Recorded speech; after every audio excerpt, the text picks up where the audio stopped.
Hello viewers, welcome to career run with Jeevan. तो आज मैं आप लोगों को बताऊंगा थोड़ा सा कि आईएएस पीसीएस एग्जामिनेशंस की प्रिपरेशंस के रिगार्डिंग कुछ पॉइंट्स बताऊंगा। उस पॉइंट्स को बताने से पहले मैं अपने बारे में बता दूं कि मैं आईएएस का एग्ज़ाम 3 बार दिया हूं, जिसमें मैं एक बार मेरा 2019 में मेरा प्री क्वालिफाइड हो गया था एंड मेंस तक मैं नहीं पहुंच पाया हूं। पीसीएस एग्ज़ाम्स में इंटेंसिवली जो है कि उसके ऊपर मैंने फोकस्ड जो स्टडी करके प्रिपरेशन किया था, उसके बेस पे मैं 2022 वाले 2021 में भी मैंने एग्ज़ाम में बैठा था, 2022 में बैठा था। 2021 में एक दो नंबर्स मेरा रह गया था, आई थिंक सो, कि क्योंकि उसमें नहीं आ पाया था। और 2022 में मेरा पीसीएस प्री क्वालिफाइड हो गया है और मैंने मेंस का एग्ज़ाम लिख के आया हूँ और मेंस का एग्ज़ाम भी बहुत अच्छा लिखा हूँ। तो अभी जो इसमें मुझे कमी या जो मुझे कुछ लगा कि आप लोगों के साथ शेयर करना चाहिए इस स्ट्रेटजी के बारे में कि कैसे क्या होता है और कहाँ पे कमियां होती हैं, तो उसके लिए मैंने सोचा कि मैं एक नया सीरीज स्टार्ट करते हैं आईएएस और पीसीएस से के प्रिपरेशन से related. So that's why I am making this video particularly regarding for those candidates who is serious about their IAS and PCS examinations preparations. So guys, first of all I would like to tell you about that there are 3 stages of the examination in both the exams, IAS and PCS. And these stages are preliminary examination, mains examinations and interview examinations. तो इसमें ये 3 stages होते हैं। तीनों की जो preparatory strategy होती है, जो प्रिपरेशन का मोड होता है, इसमें देखिए जहाँ तक मैं समझता हूँ कि इंटीग्रेटेड मोड में ही आपको प्रिपरेशन करना चाहिए। इंटीग्रेटेड मोड में जाने से सबसे बड़ा बेनिफिट ये होता है कि आपका जो है टाइम है वो यूटिलाइज्ड होता है हर एक स्टेज के एग्जामिनेशंस के लिए। नहीं तो यदि एक चीज़ के लिए आप प्रिपेयर करेंगे अगले के टाइम में करेंगे तो आई थिंक जो सिलेबस इतना वास्ट है, इसकी वजह से आपको काफ़ी ज़्यादा सिलेबस को एट ए टाइम फेस करना पड़ जाएगा and that will create a very huge burden over your head, your mind, and that will cause for frustrations while you will prepare for the examination. So this is my humble request to all of you, to all those students who is serious about these examinations, that while you are preparing for this examination, go with an integrated mode of preparation. Don't think I have to appear in the mains examination for after long times and I have to appear in the interview after long times. You know one thing about कि जो आप preparation कर रहे हैं, तो इससे क्या होता है कि आपका एक इंटीग्रेटेड मोड में स्टडी होने से क्या होगा कि आपका मेंस का प्रिपरेशन होगा, साथ में आपका इंटरव्यू का प्रिपरेशन होगा। तो इससे आपकी जो एक पर्सनालिटी में बूस्टअप होती है, when you will prepare, when you will focused your mind over that you have to suppose that you are an IAS officers, you are a PCS officers, and that's why you have to go in that mode and you have to make your personality, your assumptions about the things that you are an IAS officers, and accordingly you have to prepare for your all the examinations. That will boost your personality. That is the main thing which I just wanted to tell you about कि जब आप इस mode से preparation करेंगे तो आपको अपने अंदर से फील होगा just like an IAS officers you will feel, और उसी के अकॉर्डिंग आप फिर चीज़ों को सोचेंगे, समझेंगे और उसका एनालिसिस करके उसके ऊपर डिसीजन लेंगे। क्योंकि जब आप मेंस आंसर राइटिंग में जाएंगे तो वहाँ पे क्या होगा, most of the questions will be asked as an analytical way में, है ना। तो एनालिटिकल वे में ही मैक्सिमम क्वेश्चन वहाँ पूछे जाएंगे। Then if your analytical capability is weak, then you will not give the answer, you will not be capable to give the answer of all the questions, because the direct questions rarely asked in IAS and PCS examinations right now. Most of the questions will be based on the analytical way. कोई भी चीज़ होगा, जैसे कोई question होगा पूछ दिया कि poverty status, what is the poverty status and what are the government steps taken to eliminate the poverty from the country, and what are the various efforts taken by the governments and NGOs and etc. Are by the international community to remove poverty. So to give the answer of such type of questions, your analytical power should be very strong, and your analytical power will be supported by the newspaper reading. यदि आप newspaper read करेंगे अच्छे से, then आपका analytical power उसके according boost होगा। This is my surety, क्योंकि newspaper reading से आपको जो है कि चीज़ों के प्रति अंडरस्टैंडिंग आपकी डेवलप होगी। जो भी करंट सिनेरियो चल रहे हैं उसके प्रति आपकी अंडरस्टैंडिंग डेवलप होगी। ठीक है, तो न्यूज़पेपर रीडिंग मस्ट है इस टोटल एग्ज़ाम्स के लिए, for all the stages, preliminary, mains and interview examinations. तो मैं आपको इसमें जो स्टेजेज है उसके बारे में ब्रीफली थोड़ा सा डिस्क्राइब करना चाहूँगा। जो स्टेज 1 जैसे हो गया प्रिलिमिनरी एग्जामिनेशंस, और स्टेज 2 मेंस, और स्टेज 3 इंटरव्यू। तो इसका प्रिलिमिनरी एग्जामिनेशन जो होता है वो थोड़ा फैक्चुअल टाइप का होता है। इसमें मैक्सिमम फैक्ट पूछे जाते हैं, क्योंकि ये ऑब्जेक्टिव टाइप्स का होता है, तो इसमें जाहिर सी बात है कि जो भी रहेगा वो फैक्ट ही रहेगा। इसमें this is not a subjective type of examination. तो यहाँ पे आपको थोड़ी फैक्ट के बारे में चीज़ों का पता होना चाहिए, और वो फैक्ट भी जो है एक तरह से देखोगे आप तो मोर और लेस थोड़ा सा एनालिटिकल वे में ही जाता है। बहुत सारी चीज़ों को यदि आप अच्छे से पढ़े हैं तो उसके एनालिसिस के बेस पर उस फैक्ट के कंक्लूजन तक आप पहुँच सकते हैं, जो कि आपके ऑप्शन में दिया होगा। तो सबसे पहला मेरा पॉइंट होगा कि प्रिपरेशन के पॉइंट ऑफ व्यू से, कि आप जो भी प्रिपरेशन करें अपने प्री एग्ज़ाम्स के लिए या मेंस के लिए या किसी भी एग्ज़ाम्स के लिए, I would like to say here कि वहाँ पे आपका जो कॉन्सेप्ट होता है, whatever topics you are reading, the concept of that topic should be in your mind. The basic concept should be in your mind. If you have the basic concept in your mind, then you can make the analysis based on those concept. okay? यदि आपके पास concept नहीं है तो फिर आपको चीज़ों का analysis करने में दिक्कत आएगी, because the concept is the key to analyse concerning issues. Okay, तो जो कोई भी कंसर्निंग इश्यू होगा उसमें आपके वही काम आते हैं कॉन्सेप्ट, उसको कैसे एनालाइज किया जाए। तो जो भी सिलेबस है, firstly you will go through the syllabus. I would like to just convey to all the aspirants that please go through the syllabus very deeply, and if possible you just remember all the syllabus, memorize all the syllabus, because यदि आपने पूरी syllabus को memorise कर लिया है तो इसका सबसे बड़ा बेनिफिट ये होगा कि आप जो कुछ भी पढ़ेंगे, जो कुछ भी करेंगे, जो कुछ भी सोचेंगे, जो कुछ भी हो रहा होगा, उस चीज़ को कोरिलेट कर लेंगे अपनी सिलेबस के साथ। तो इससे क्या होगा कि आपका 24/7 आपका एक तरह से प्रिपरेशन हो रहा होगा। समझ रहे हैं? इससे 24/7 आपका सो रहे हो, सपने में भी आपका प्रिपरेशन हो रहा है। Suppose if you are so serious about your examination that you are looking a dreams like that, कि एक ऐसे ऐसे कुछ हो रहा है scenarios, then again you are in a preparatory mode there also. और आप कहीं जा रहे हो, आ रहे हो, खा रहे हो, पी रहे हो, कुछ भी कर रहे हो, रास्ते में कोई इवेंट्स, कोई इश्यूज़, कोई इंसिडेंट्स चल रहा है, घटना हो रही है, तो वहाँ उसको भी आप कोरिलेट करो कि कहीं ये मेरी सिलेबस के किसी पॉइंट से टच तो नहीं कर रहा है। कर रहा है तो वो बहुत ही इंपॉर्टेंट पॉइंट्स आपके लिए है, उसको नोट डाउन करने की कोशिश करिए। और जब आप मेंस एग्ज़ाम में जाएंगे तो वहाँ पे आपको वो जो है कि एग्जाम्पल के तौर पे उस चीज़ को कोट कर सकते हैं, और वो बहुत ही स्ट्रॉन्ग पॉइंट माना जाएगा। That will show that you are very sincere about your society, you are very sincere about the events taking place around you, and that is the key of IAS officers, IPS officers, because उनसे यही उम्मीद की जाती है कि वो चीज़ों के बारे में अवेयर रहे, क्या हो रहा है, कहाँ पे क्या चल रहा है, उसके बारे में अवेयर रहे।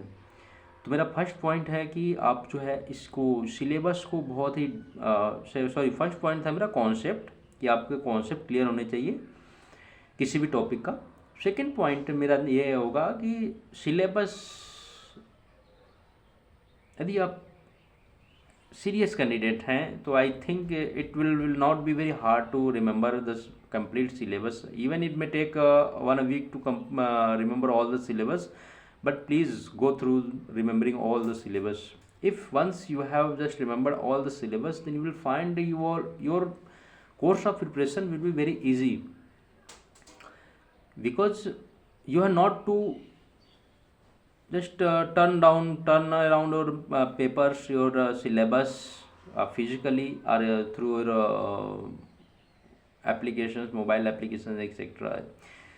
All the syllabus will be in your mind, then that will be correlated with the things which you are reading, which you are saying and which you are listening about. तो इससे क्या होगा कि आपको जो है कि चीज़ों को फटाफट कोरिलेट करने में आसानी होगी और जो है कि आप अच्छे से उस चीज़ को कर पाएंगे। ठीक है, अभी मेरा तीसरा पॉइंट यहाँ पे होगा, सबसे इम्पोर्टेंट जो है वो कॉन्सेप्ट हो गया आपका पहला, तो दूसरा हो गया आपका सिलेबस को रिमेंबर्स करिए। थर्ड पॉइंट मेरा होगा कि आप प्रीवियस ईयर क्वेश्चंस के प्रति थोड़ा अलर्ट रहें।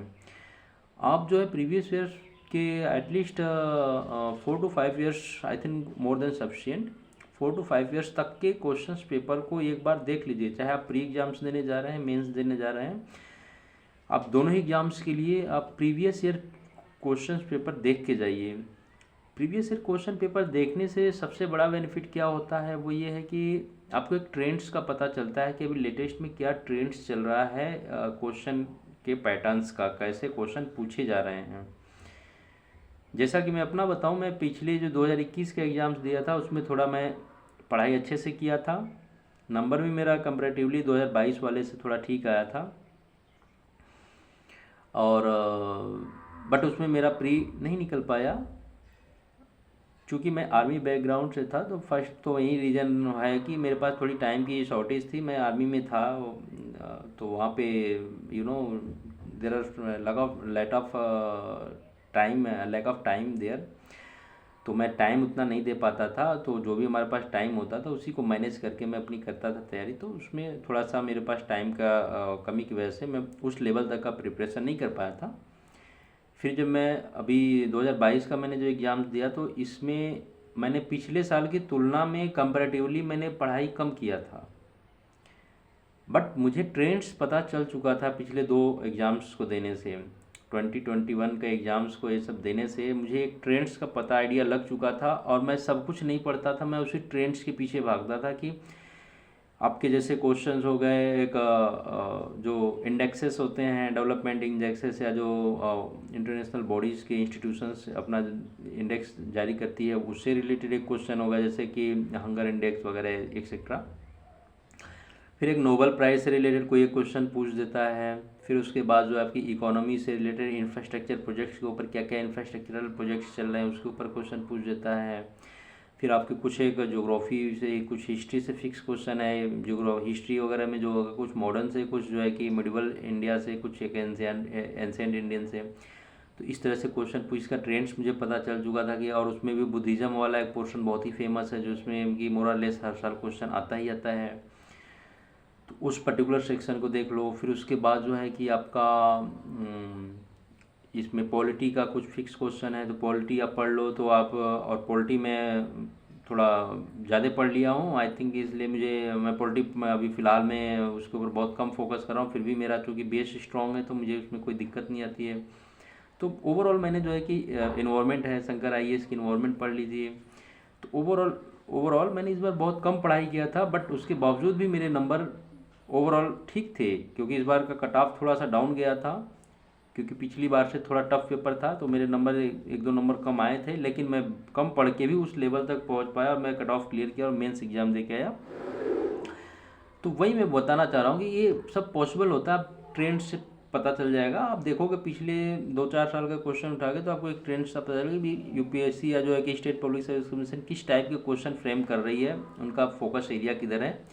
तो उसके बेस पे आप एक तरह से स्मार्ट वे में प्रिपरेशन करके भी कम एफर्ट्स में भी अच्छे नंबर्स ला सकते हैं। ठीक है, तो ये आपका प्री से रिलेटेड हो गया।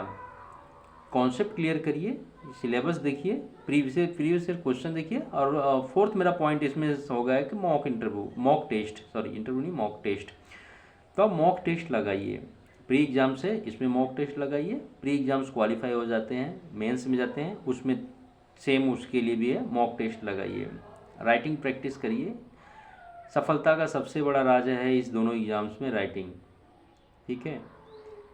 ये ब्रह्मास्त्र है, आप समझ रहे हैं ना, ब्रह्मास्त्र है। यदि आप कितना भी टैलेंटेड हैं, मैं गारंटी लेता हूँ आप कभी भी सफल नहीं हो पाएंगे यूपीएससी या सिविल सर्विसेज या स्टेट पीसीएस के एग्जामिनेशन में, जब तक कि आपकी राइटिंग स्ट्रांग नहीं, मतलब स्पीडली और टाइम से कवर अप नहीं कर पाने वाली है। यदि आप स्लो राइटर हैं, भले ही आप इंटेलेक्चुअल्स हैं, आप फेल हैं। आई एम सेइंग क्लियरली, आप फेल हैं, आप नहीं पास हो पाएंगे, क्योंकि ये एग्ज़ाम्स में स्पीड चाहिए, स्पीड के साथ साथ जो है कि कंटेंट्स चाहिए। टाइम फ्रेम के within time frames you have to complete 20 questions, and of course the content whatever you are writing there must be according to the standard, according to the needs of the question. तो इस चीज़ की practice करने के लिए writing practice बहुत ज़रूरी है ना। एक एवरेज स्टूडेंट भी जो है कि अच्छे नंबर लाता है, और बहुत टैलेंटेड भी फेल हो जाते हैं, उसके पीछे जस्ट रीज़न यही है कि जो एवरेज होते हैं उनकी राइटिंग स्किल अच्छी होती है, जो भी उनके पास होता है वो उसको अच्छे से राइटिंग करते हैं, और उस राइटिंग के बेस पे उनको अच्छे नंबर्स मिल जाते हैं। और जो बहुत ही टैलेंटेड होते हैं, उनकी राइटिंग स्किल उतनी अच्छी नहीं होती और लिख ही नहीं पाते हैं पूरी चीज़ को, तो वो स्टक रह जाते हैं, उनके बहुत सारे क्वेश्चन छूट जाते हैं। तो मेरा कहने का यही मतलब है, मैं स्ट्रेट वे में इसलिए बोल रहा हूँ कि आप अपने आप को चेक करें कि आप कहाँ पे हैं। वो तभी हो पाएगा जब आप मॉक टेस्ट देंगे। एक पेपर उठाइए, 20 क्वेश्चन को within 3 hours try to solve. यदि आप 20 आवर्स में पूरे क्वेश्चन एक बार में लिख पा रहे हैं, पहली बार में केवल यदि 20 क्वेश्चन को 3 घंटे में लिख पा रहे हैं, तो भी आप बहुत अच्छे पोजीशन में हो। फिर दूसरी बार ट्राई करिए, तो उसमें देखिए कंटेंट्स का क्या इशू है, आपने जो लिखा है उसमें क्या कंटेंट्स की कमी महसूस हो रही है, तो उस कंटेंट्स को पूरा करने की कोशिश करिए। दूसरी बार में जब आप देखेंगे कंटेंट्स के साथ लिख रहे हैं, ऐसी प्रैक्टिस करते रहिए, इंप्रूवमेंट करते रहिए, प्रैक्टिस इंप्रूवमेंट, तो आप देखेंगे कि कुछ दिनों बाद आपका जो आंसर होगा वो बहुत ही अच्छा स्टैंडर्ड का हो जाएगा, और आप विदिन टाइम फ्रेम्स उस चीज़ को कंप्लीट भी कर पाएंगे। तो इस तरह से आपका जो है कि आंसर राइटिंग इंप्रूवमेंट होगा, और बिना आंसर राइटिंग के कुछ भी पॉसिबल नहीं है इस एग्जामिनेशन में, क्योंकि इससे जो आपका प्री एग्जामिनेशन होगा वो तो आपका क्वालिफाइंग है, उसका मार्क्स ऐड नहीं होता है। जो मेंस है वहीं उसी का नंबर ऐड होता है, फिर उसके बाद इंटरव्यू आएगा, आपका इंटरव्यू के नंबर ऐड होते हैं।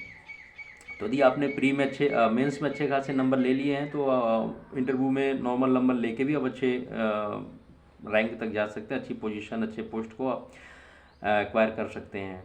So this is a very crucial examination, main is very crucial for all your ranking and your post achievements for this examinations.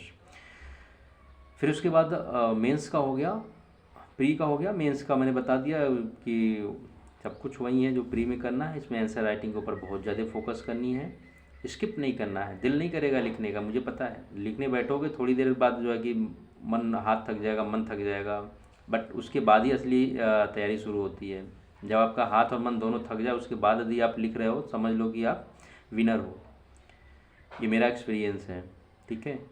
जब मैं एग्ज़ाम में लिख रहा था इस बार पीसीएस मेंस के एग्ज़ाम में, तो वहाँ पे लिखते लिखते मेरे गर्दन टेढ़े हो गए, मतलब दर्द के मारे हो गए, हाथ दर्द करने लगा, क्योंकि मैं राइटिंग प्रैक्टिस थोड़ा कम किया था, लेकिन मैं अंदर से बहुत मेंटली स्ट्रांग था कि I will write, and my analytical power is very strong, and I was committed that I will write down all the questions whatever it may be, क्योंकि मैंने उस चीज़ के ऊपर फोकस किया था कि मैं चीज़ों को एनालिसिस कैसे करूँगा और उसको लिखूँगा कैसे। इसका मैं बहुत प्रैक्टिस मन में बहुत किया था, और राइटिंग प्रैक्टिस भी मैंने 2-4 सेट लगाए थे, बट बहुत नहीं किया था राइटिंग प्रैक्टिस का। इस वजह से थोड़ा सा मुझे ज़्यादा वहाँ पे दिक्कत महसूस हो रही थी, इसलिए मैं बता रहा हूँ आपको। तो इसमें जो है कि ये चीज़ें हैं, राइटिंग प्रैक्टिस मस्ट है। राइटिंग प्रैक्टिस करिए, साथ में प्रीवियस ईयर क्वेश्चन पेपर को लेकर उसको भी देखिए, और आगे जो है कि उसमें चीज़ों को एनालिसिस करने की कोशिश करिए। फिर उसके बाद इंटरव्यू है, तो इंटरव्यू में आप जो है चीज़ों को सब कुछ अपने बारे में जानिए, जो भी आपका बी ओपन है ना।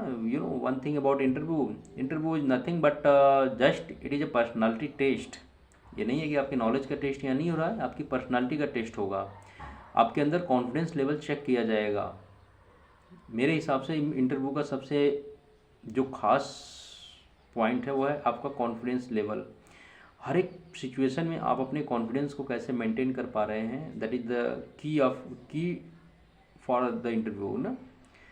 तो आप यदि अपने कॉन्फिडेंस को अच्छे से मेंटेन करके चल रहे हैं, हर एक क्वेश्चन का जवाब आप जो है कि कामली दे रहे हैं, मतलब शांति से दीजिए आंसर।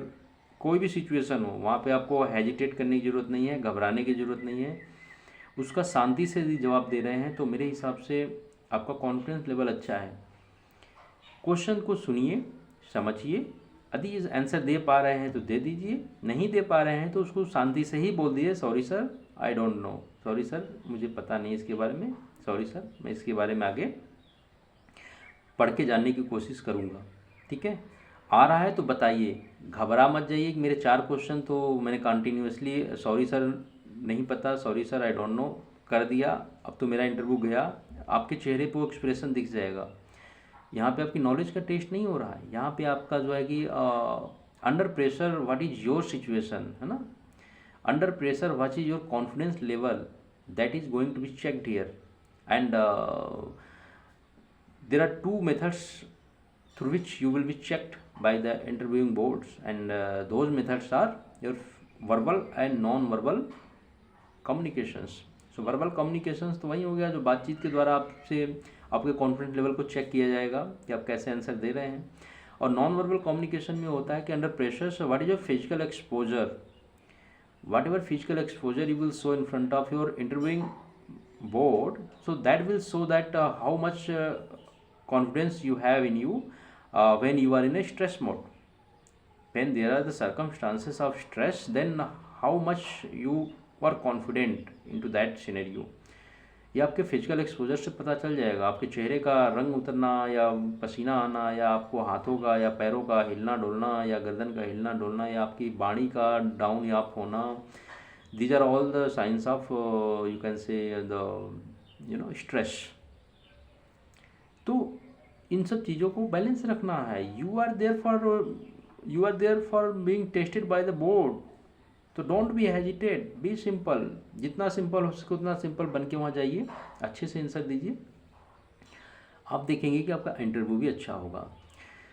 तो ये था। अभी मैं सिस्टमेटिकली धीरे धीरे इस सीरीज़ में मैं आप लोगों को बताऊंगा कि पहले मैं प्री के एग्जामिनेशन के बारे में आगे की वीडियो में बताऊंगा कि प्री के एग्जामिनेशन के लिए क्या स्ट्रेटजी होनी चाहिए, कैसी प्रिपरेशंस होनी चाहिए, सेक्शन वाइज इसमें कितने सेक्शन होते हैं, इनके बारे में डिटेल्स में 1 बाय 1 करके धीरे धीरे एक वीडियो में बताता रहूँगा। अभी जो भी स्टूडेंट्स इंटरेस्टेड होंगे इसको ध्यान से सुनेंगे और जो है कि उसके अकॉर्डिंग एक्शन करेंगे। सफलता तो आपके कदम चूमेगी, करना केवल इतना है कि जो मैं कहता हूँ उसको बस करते जाइए। यदि लगे कि इसमें कुछ कमियां हैं तो मुझे कमेंट बॉक्स में बताएं। यदि आपको सफलता के रास्ते में जाते समय इसमें खुशी मिल रही है इस रास्ते पे चल के, तो उसको भी शेयर करें ताकि जो है कि हमें पता लगे कि आप लोगों को अच्छा लग रहा है। ठीक है, चलिए, good, thank you very much.